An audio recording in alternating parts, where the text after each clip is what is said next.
दोस्तों, अगर आप हमारे चैनल पर नए हैं तो आप हमारे चैनल को लाइक, शेयर और सब्सक्राइब ज़रूर करें। तो चलिए दोस्तों, कहानी शुरू करते हैं। एक गांव में बहुत ज्ञानी पंडित रहा करता था। पंडित आजू बाजू के सारे ही गांव में बहुत प्रख्यात था और इसी वजह से धनवान भी। पंडित का परिवार ज़्यादा बड़ा नहीं था।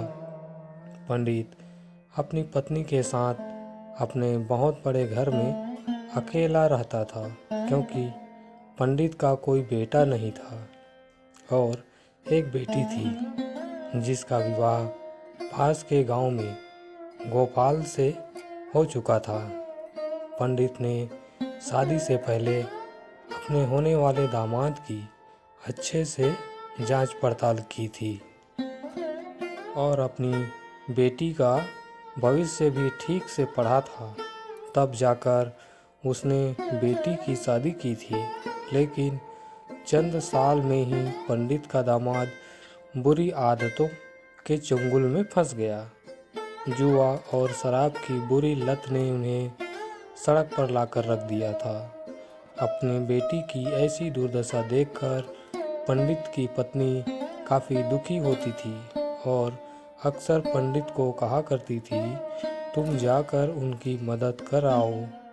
पंडित हमेशा अपनी बीवी को यह कहकर उनकी मदद करने के लिए मना कर देता था कि अभी कुछ समय तक उनका बुरा वक्त चलना है। हम चाहें कितनी ही कोशिश कर लें, जो उनके नसीब में नहीं है वह उन्हें नहीं मिल पाएगा। पंडित की ऐसी बातें से उसकी पत्नी काफ़ी दुखी हो जाया करती थी और मन ही मन सोचती थी कि कैसी स्वार्थी पिता है, अपनी बेटी को इतने कष्टों में देखकर भी उसकी मदद करने के लिए मना कर रहा है। आखिर भगवान ने जो इतना सारा धन धान्य दिया है उसका क्या करेंगे हमें कोई और औलाद भी तो नहीं है। ले देकर यह एक बेटी है और उसके लिए भी कुछ नहीं करेंगे तो किसके लिए करेंगे। पंडित ऐसा नहीं सोचता था। ऐसा नहीं है कि पंडित अपनी पुत्री से प्रेम नहीं करता था, लेकिन उसने अपनी पुत्री की कुंडली इतने अच्छे से पढ़ी थी और वह यह पहले से ही जानता था कि वह चाहे किसी भी लड़के से शादी करती, लेकिन उसके जीवन में यह समय आने वाला ही था और बिना इसे भुगते उसको छुटकारा नहीं मिलने वाला था। एक दिन खाने पीने के लिए भी मोहताज हो चुके पंडित के बेटी और दामाद उसके घर पर आए। पंडित ने और उसकी बीवी ने दोनों का खूब आदर सत्कार किया और खूब अच्छा खाना खिलाया। बेटी और दामाद की पंडित से सहायता मांगने की हिम्मत न हुई, इसीलिए वह बिना बोले ही वापस अपने घर को लौट गए। लेकिन माँ तो माँ होती है, पंडिताइन से रहा नहीं गया और बिना पंडित की इजाज़त के उसने चोरी छिपे बूंदी के लड्डू बनाकर उसमें सोने के सिक्के रख दिए और बेटी और दामाद को दे दिए, ताकि बेटी और दामाद की कुछ आर्थिक सहायता हो सके।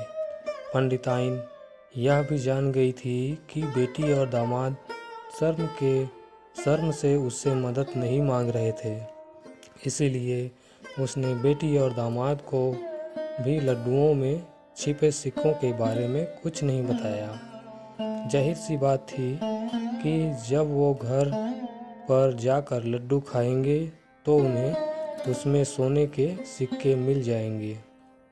इस तरह बिना उनके मांगे ही उन तक मदद पहुंच जाएगी।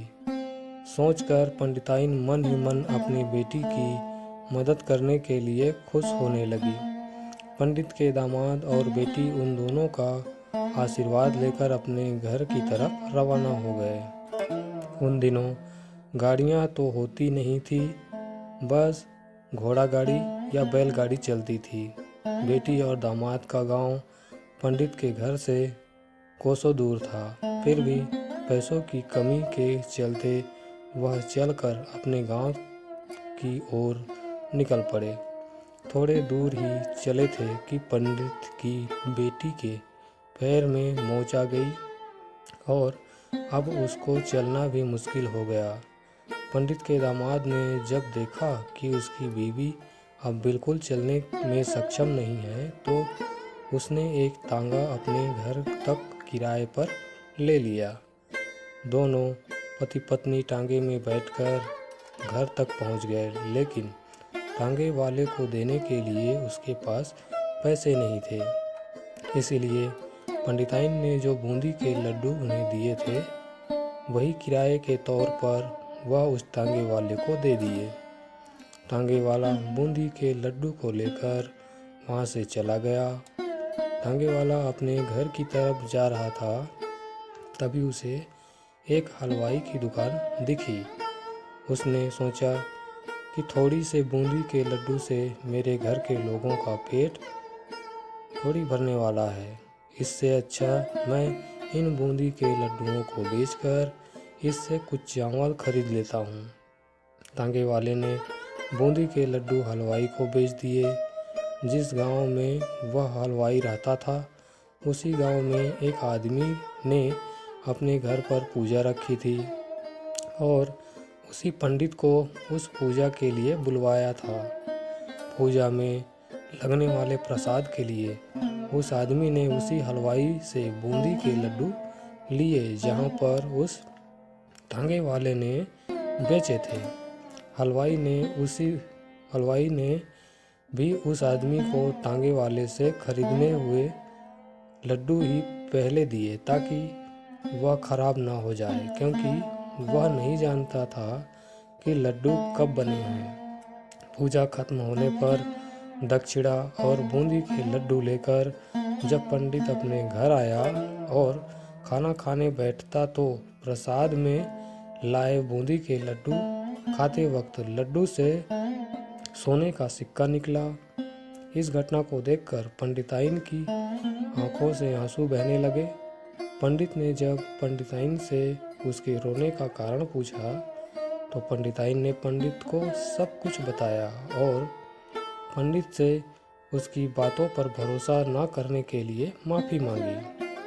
पंडित ने पंडिताइन से आंसू पोंछे और कहा कि तुम्हारी तरह मैं भी हमारी बेटी को बहुत प्रेम करता हूँ, लेकिन अगर हम उसकी अब मदद करते हैं तो दामाद हमेशा ऐसे ही मदद की अपेक्षा रखेगा और अपनी बुरी आदतों को कभी नहीं छोड़ेगा। पंडिताइन भी अब पंडित की बातों से सहमत हो गई। 2-3 महीने बाद बीत गए। पंडित के दामाद और बेटी फिर से एक बार उनके घर आए और इस बार उनकी परिस्थिति पहले से बेहतर थी, क्योंकि पिछली बार खाली हाथ जाने के बाद दामाद ने नया काम शुरू किया था और अपनी सारी बुरी आदतें भी छोड़ दी थी। तो दोस्तों, इस कहानी से हमें क्या शिक्षा मिलती है? हमें शिक्षा मिलती है कि नसीब का लिखा नहीं बदलता। क्या आप भी नसीब पर भरोसा रखते हैं, या फिर आप उन लोगों में से हैं जो अपना नसीब खुद अपने हाथों से लिखना चाहते हैं? दोस्तों, आपको ये कहानी कैसी लगी, मुझे कमेंट करके ज़रूर बताएं। हमारे वीडियोस देखने के लिए आपका दिल से धन्यवाद।